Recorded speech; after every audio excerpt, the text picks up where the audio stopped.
Hello, Magbatul here, and welcome to my channel once again. In this presentation, it's going to be a different presentation now from all the presentation that I used to do. This one is a special one, and regarding my stay at the Port Moresby General Hospital, looking after my wife and her operation. And so that will be the presentation for today. And yeah, a little bit of how Port General Hospital is like, and I hope you enjoy that.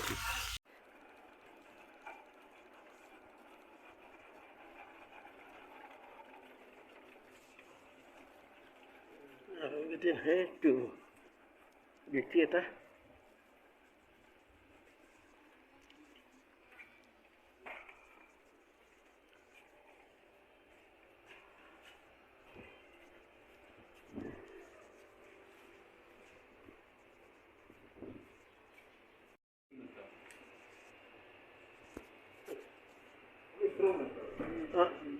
I'm here.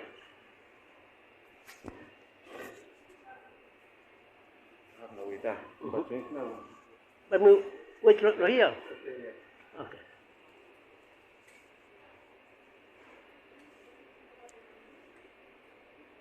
You sure?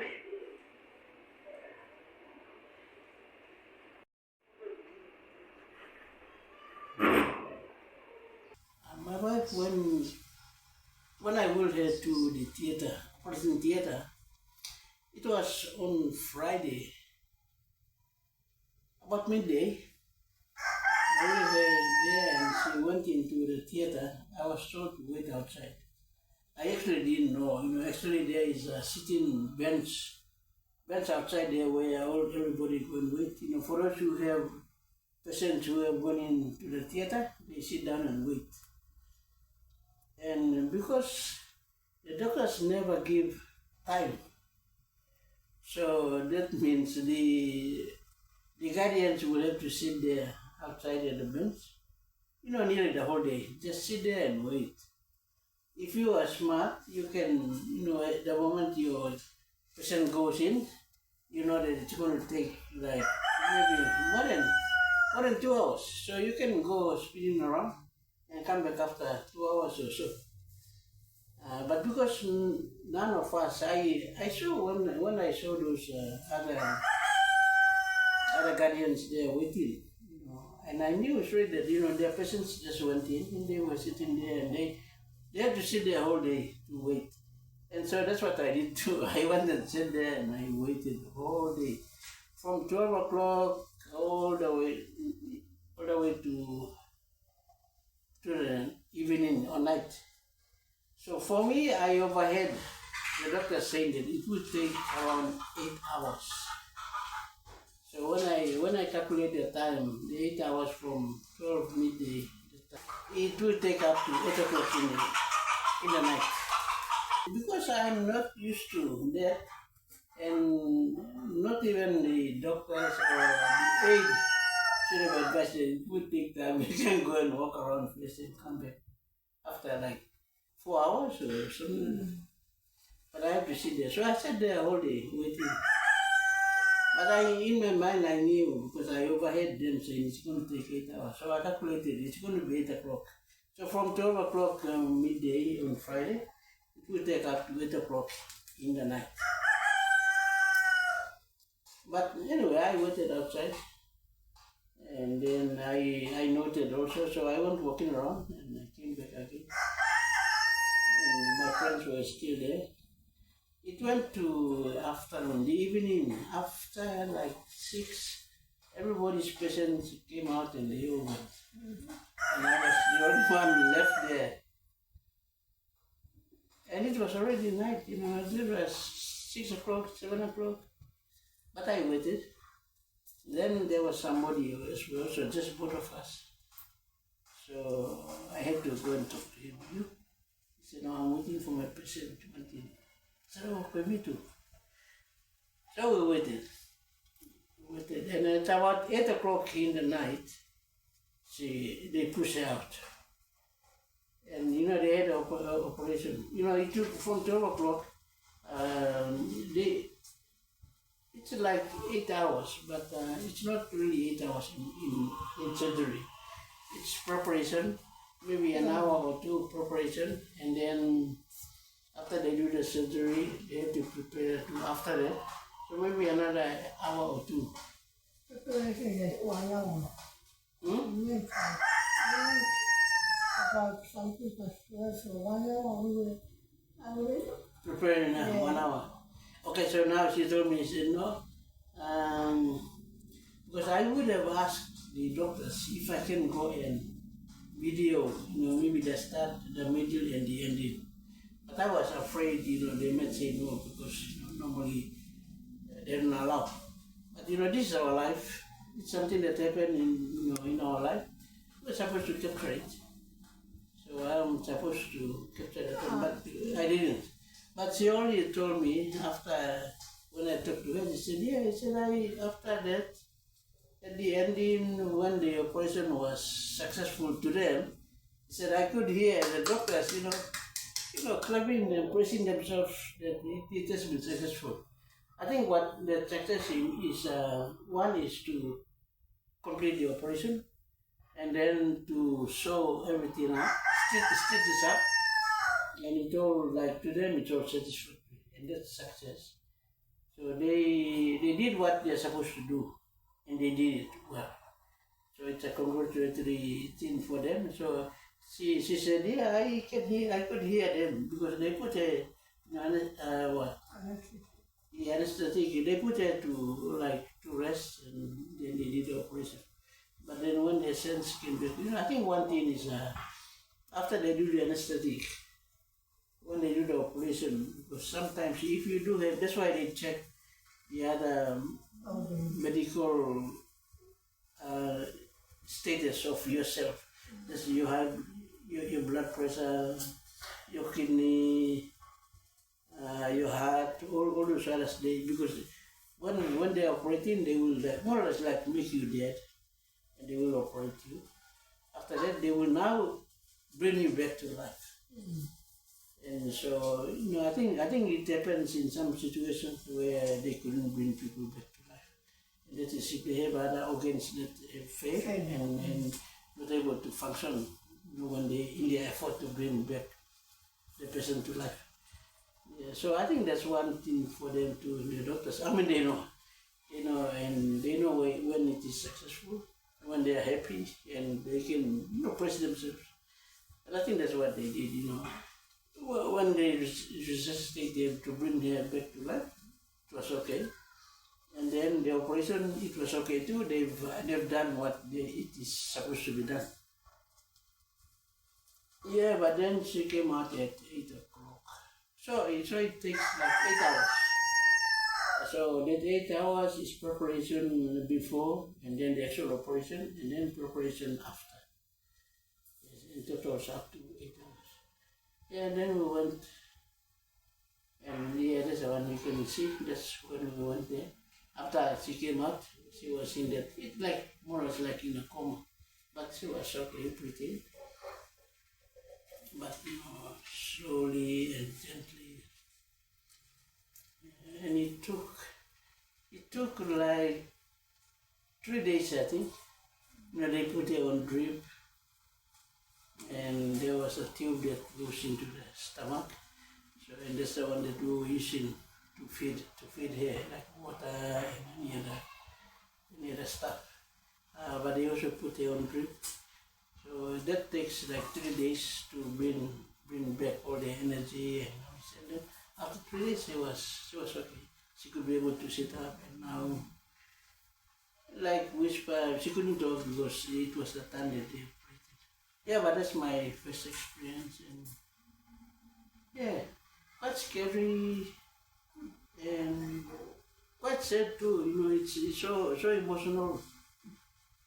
Like to push them into the operating theater, and then when they come out, they come out like dead. And you'll be thinking like, are they dead or are they alive? Yeah, so it becomes emotional at the same time.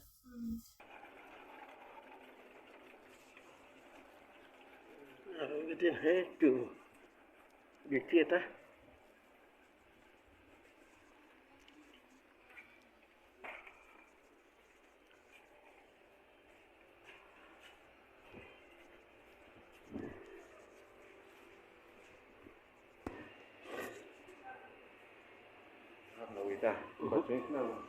But we wait right here.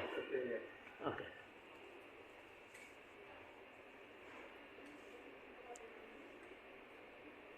Yes, sure. This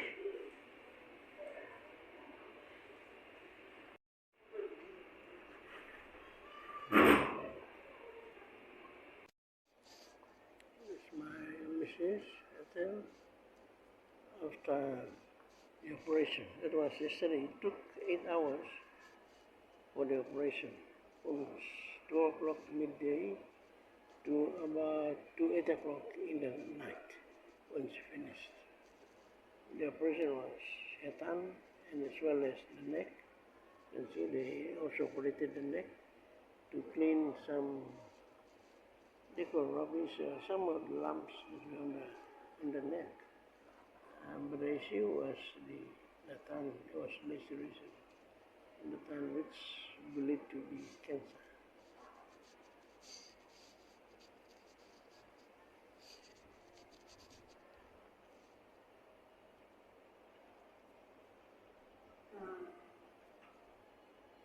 And this is my place where I'm sleeping. That's my bed. And this is how I sleep. I lie down here, I sleep, and I get up and attend to hair. Sometimes I sleep and I just do so. And my other counterparts looking after their patients also, they come and wake me up and today, I need it. And that's the vacuum to suck the saliva from the mouth because they operated the tongue. That's what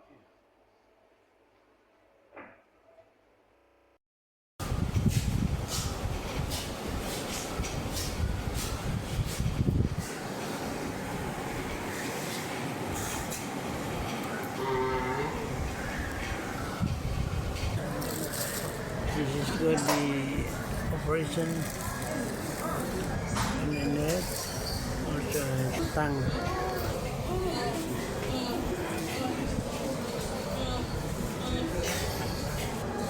And those other patients on the other side, those other people there.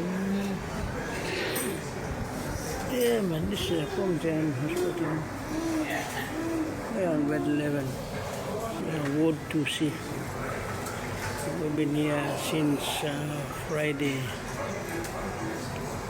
So this is how the ward looks like. And then we have here. This is our bed.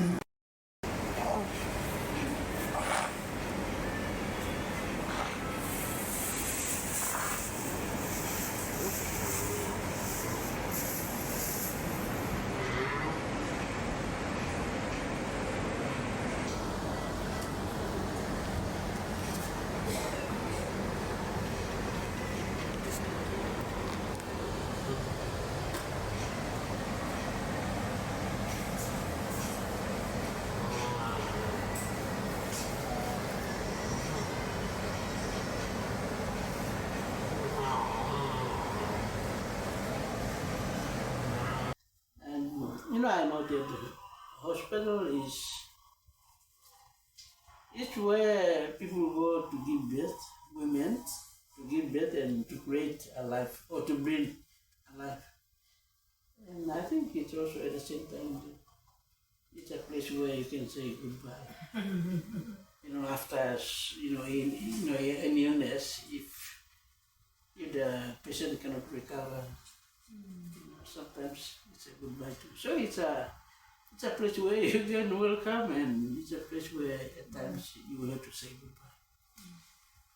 But otherwise, for the Port Gen, I saw while there, I went and I was sleeping there. I slept on the floor, and you can see that, I showed you my bed.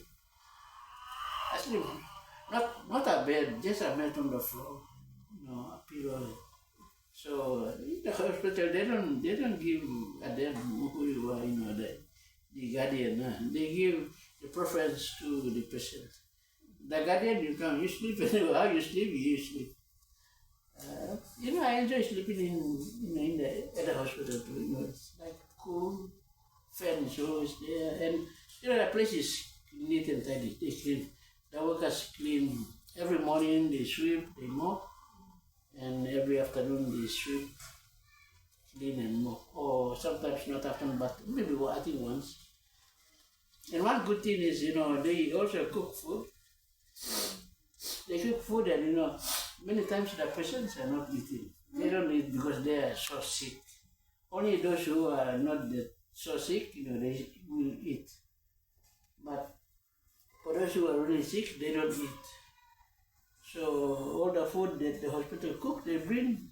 The guardians will be the one who will be eating. So I was eating, like three meals a day. And I just like it. I thought, I keep sleeping here because somebody's cooking for me. And they serve it on this lunch box, or plastic lunch box. So you don't have to go and wash it, after you eat, you just dispose it. So make life easy. So I like it. And also I noted, many relatives, when they hear that there's somebody admitted at the hospital, they always cook food and bring it. And then, I used to hear some funny stories from our talks. They always want to go and look after patients at the hospital. I never knew why. After I went and looked after my wife, I found out why. Because all other relatives, when they cook, they bring the food. And they cook good food. They cook chicken, meat, and they bring fruits. And the patient don't always eat. But it will be the guardian who will be eating. So when our relatives, asked they want to come, I told them, I said, no, she's not able to eat. I was honest. I said, she's not able to eat. So if you want to cook, you have to either blend it goes really soft, or I say this time not eat. So don't cook, don't waste your time cooking and your money buying all these things. I say, if you cook, you bring, it's going to be me who's going to be eating. And I'm not the one who's sick. I'm not the one that you after to come and see and bless. I say, it's the person, and the person will not accept any of your blessing any time. I said, wait until I tell you when she's okay to eat, I'll tell you, okay, you can cook. Those are some of the funny things. But the hospital was well looked after. Port Moresby General Hospital was well looked after. So, a thumbs up to the executive and the management of the Port Moresby General Hospital. They did all their best. Although I know money funding is a problem, they do their best. Although maybe not really to the best, but they did the best. It looks clean. They clean it so that the patients, sleeping, and as well as the guardians, stayed in a place that is, healthy, neat, and tidy, clean, neat, and tidy. So for Pomgen, I saw it was very good. So, thank you for the Pomgen management. You've done a good thing. Yeah, I went there and I saw it. Good. And that was part of our life. We've never got admitted, into the hospital of Pomgen as a family, and this was the first time. So I went there and I learned a lot, I experienced a lot how the sick was.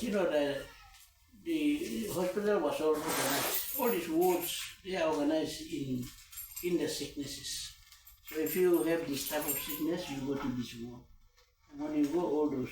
So I think it makes it easy for the nurses and the doctors to do their rounds. So one type of sick, all house in one ward. And in the ward, you will have, beds. You have the bed.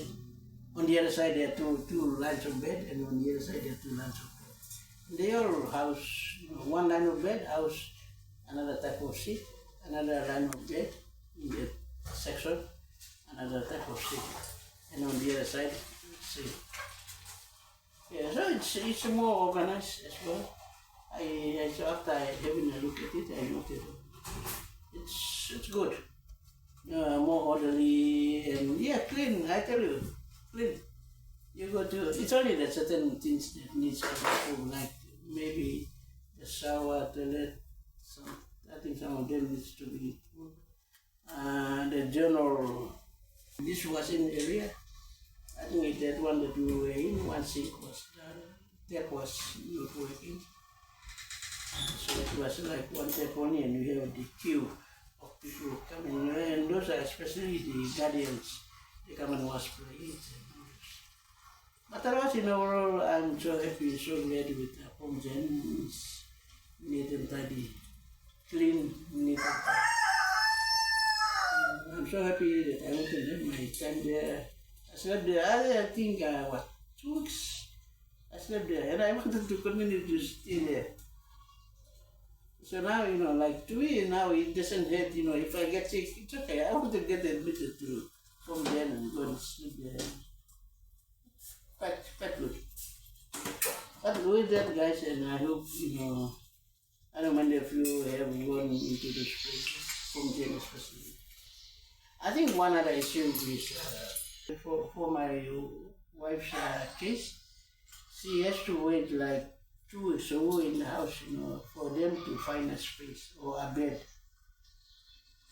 And when I went, now I thought of it, I noted Gulf province people come there because Gulf does not have a better general hospital.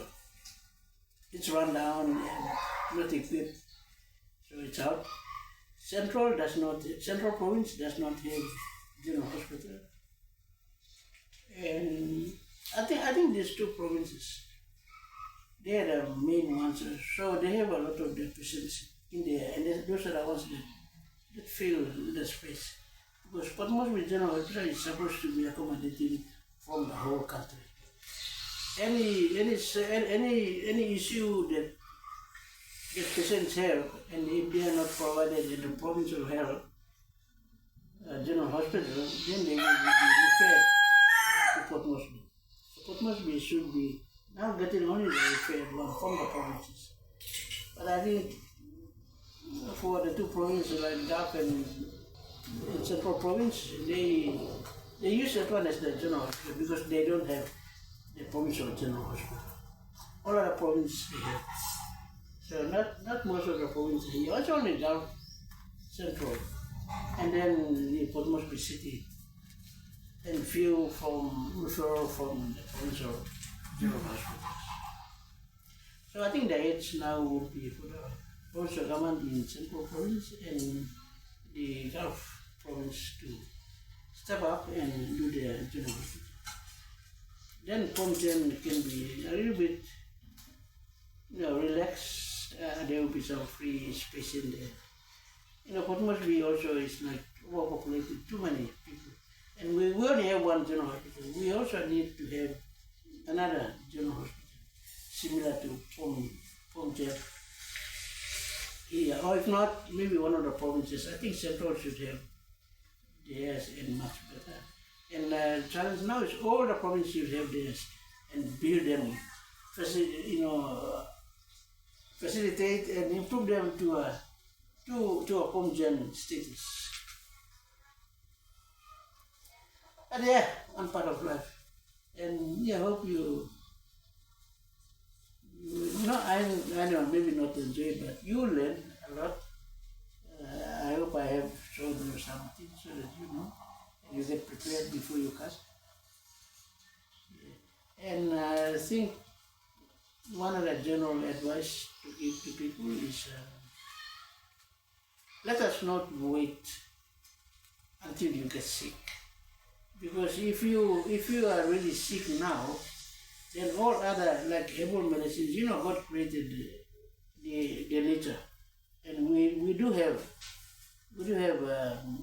medicines there, and those comes in form of natural plants.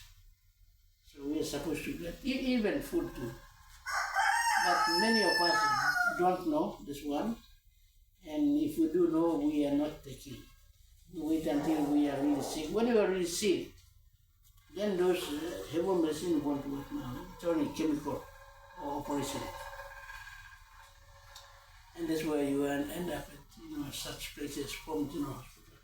So you see, me, I have my problem with my eye. So at the moment I'm using one eye only. This eye, the other side is cloudy, so I cannot see. I went to the doctor, they said you have to go for this operation. I'm afraid of operation. My wife she went for the eye operation before, they cut her eye. Now she went for this operation where she got her tongue and neck operated. So she has gone through all this one, and me, I'm still afraid that I cannot go. So she wants me in terms of operation, and me, I'm still afraid. You can be afraid, but if you continue to be afraid, you won't be healed. So sometimes you have to undergo the knife, the blade. I don't know. My eye, I think I will remain until I die. Just like this, I don't want to go feel the pain and all this. But otherwise, if I want to have my two eyes, I need to go for operation. And the pain, we all know about the pain, but sometimes it's not that much. They will put you under this anesthetic. They make you all your nerves die, and you won't feel the pain. Maybe a little bit, but. To get healing and to become better and to become successful, you have to undergo pain. Pain is the initial thing of healing and getting better and getting successful. So if anyone wants to become better, healed and successful, you have to endure pain. And here I am. I want to restore my sight, but I'm afraid. But, in your life, growing up, don't wait for any sickness. You must try your best to know and understand. Learn something about sound disabled medicine, what are their uses, and start getting them in your life. So it should become part of your life. It's like the food we eat, and it will help. Not cure, but prevent, getting some of those sicknesses. Yeah, well, that's our experience at Port Moresby General Hospital. That I hope you have learned something. If you do, give it a thumbs up and subscribe as well. Thank you.